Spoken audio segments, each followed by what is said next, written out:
एक घना जंगल था जिसमें अनेक प्रकार के पशु पक्षी रहते थे। सभी पशु पक्षी एक दूसरे की मदद करते थे और एक दूसरे की सुख दुख में साथ रहते थे। उसी जंगल में एक विशाल और बुद्धिमान हाथी भी रहता था। वह बहुत ही शांत स्वभाव का था और सभी जानवरों की मदद करता था। सभी उसे आदर और प्रेम से गजराज कहकर बुलाते थे।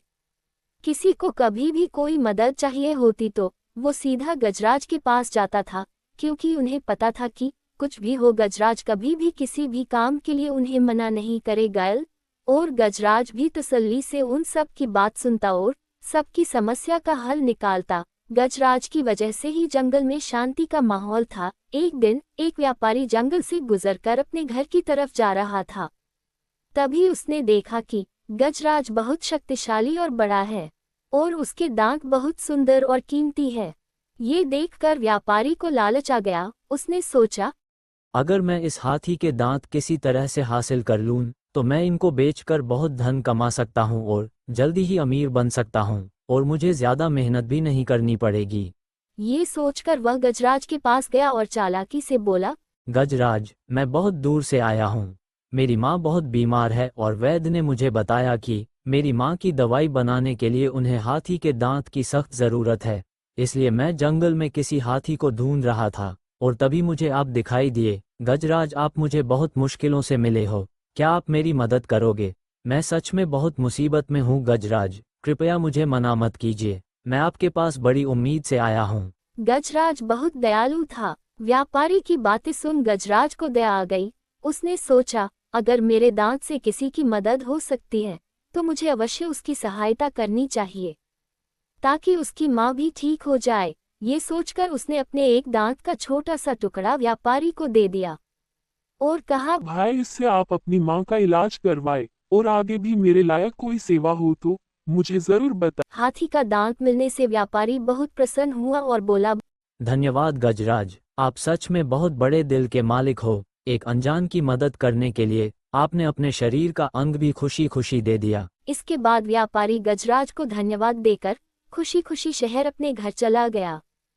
गजराज का दांत बेचकर आए पैसों से कुछ दिन तो व्यापारी के बहुत अच्छे कटे। उसके घर में किसी तरह की कोई कमी नहीं हुई। लेकिन दांत बेचकर आए हुए पैसे जैसे ही खत्म हुए, व्यापारी को फिर से गजराज की याद आई। उसने सोचा, अगर मैं फिर से जंगल जाकर हाथी का दांत ले आऊं तो मैं और धन कमा सकता हूं। ये सोच के कुछ दिनों बाद वह फिर से जंगल में आया और गजराज को ढूंढने लगा। फिर जैसे ही व्यापारी को गजराज मिला, गजराज के मिलते ही व्यापारी ने फिर से झूठ बोला, गजराज, मैंने तुम्हें कहाँ नहीं ढूंढा। मेरी माँ की हालत और खराब हो गई है।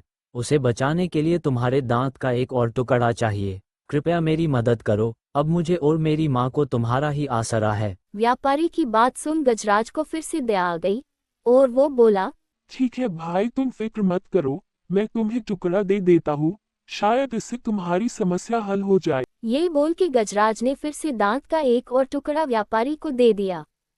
व्यापारी दांत का टुकड़ा लेकर खुशी खुशी अपने घर चला गया। लेकिन ये सिलसिला यही खत्म नहीं हुआ, लगातार चलता रहा। व्यापारी के पास जैसे ही दांत बेचकर आए पैसे खत्म होते, वो तुरंत गजराज को ढूंढने के लिए जंगल पहुंच जाता। ऐसे ही धीरे धीरे व्यापारी ने गजराज के दोनों सुंदर दांत के कई टुकड़े उससे बहाने बहाने से ले लिए थे। अब गजराज बहुत उदास रहने लगा, क्योंकि बाहर से उसके दांत बेशक खूबसूरत दिखते थे, लेकिन कई बार टूटने की वजह से उनमें अब दर्द रहने लगा था, जो अब गजराज सहन नहीं कर पा रहा था। एक बार खरगोश ने गजराज को उदास देखा तो वो उसके पास गया और उसकी उदासी का कारण पूछा। गजराज ने उसे अपनी आपबीती सुनाई। खरगोश को ये सुनकर बहुत बुरा लगा, क्योंकि गजराज ने उसकी कई बार मदद की थी। इसके बाद खरगोश शेर के पास गया और उसे गजराज की आपबीती सुनाई और उसकी समस्या का कोई हल निकालने के लिए बोला। खरगोश की बात सुन शेर ने खरगोश को जंगल के सभी जानवरों को गजराज की समस्या बताने और गजराज समेत सभी जानवरों की सभा बुलाने के लिए बोला। सभा वाले दिन शेर बोला, आप सब गजराज की समस्या से वाकिफ हो गए ही, अब हम सबको इस समस्या का समाधान निकलना है। फिर शेर ने गजराज से व्यापारी का हुलिया पूछा और दो पक्षियों को उस व्यापारी का पता करने का काम सौंपा। दोनों पक्षी व्यापारी की तलाश में हर दिशा में उड़ के ढूंढने लगे। उन्हें ये तो पता था कि व्यापारी हर थोड़े दिन में जंगल आता है, तो वो जरूर जंगल के करीब किसी गांव या शहर में रहता होगा। दोनों पक्षी मिलकर व्यापारी की तलाश में निकले और गजराज हाथी के बताए हुए हुलिये के अनुसार दोनों ने उसे ढूंढ लिया। व्यापारी को देखते ही दोनों पक्षी उसके पास गए और फिर व्यापारी को लालच देकर बोले, भाई, हमें जंगल से गजराज ने भेजा है। उन्होंने हमें बताया कि आपकी माँ बहुत बीमार है, इसलिए गजराज अपने दोस्त हाथी के दांत भी आपको देना चाहते हैं ताकि आपकी माँ ठीक हो जाए, क्योंकि अब गजराज अपने दांत आपको नहीं दे पाएंगे, क्योंकि बार बार दांत देने की वजह से अब उनके दांत में दर्द रहने लगा है। लेकिन गजराज आपकी मदद करना चाहते हैं, इसलिए उन्होंने आपको जंगल बुलाया है। ये सुन व्यापारी बहुत खुश हुआ और मन ही मन सोचने लगा, ये गजराज कितना मूर्ख है, अपने दांत तो मुझे दिए ही दिए, अब दूसरे हाथी के दांत भी मुझे दिलवा रहा है। सच में आजकल सबको मूर्ख बनाना कितना आसान है।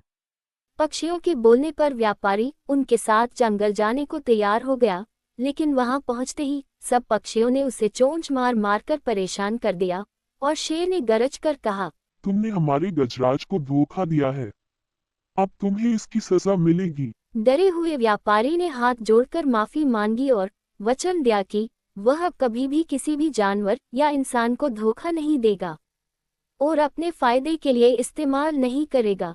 ये बोल के डर के मारे उसने जंगल छोड़ दिया और फिर कभी वापस नहीं आया।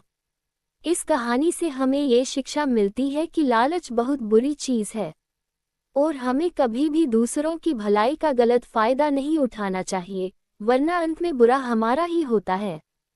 दोस्तों, कहानी अच्छी लगी हो तो इसे लाइक करें, शेयर करें और चैनल को सब्सक्राइब जरूर करें। धन्यवाद।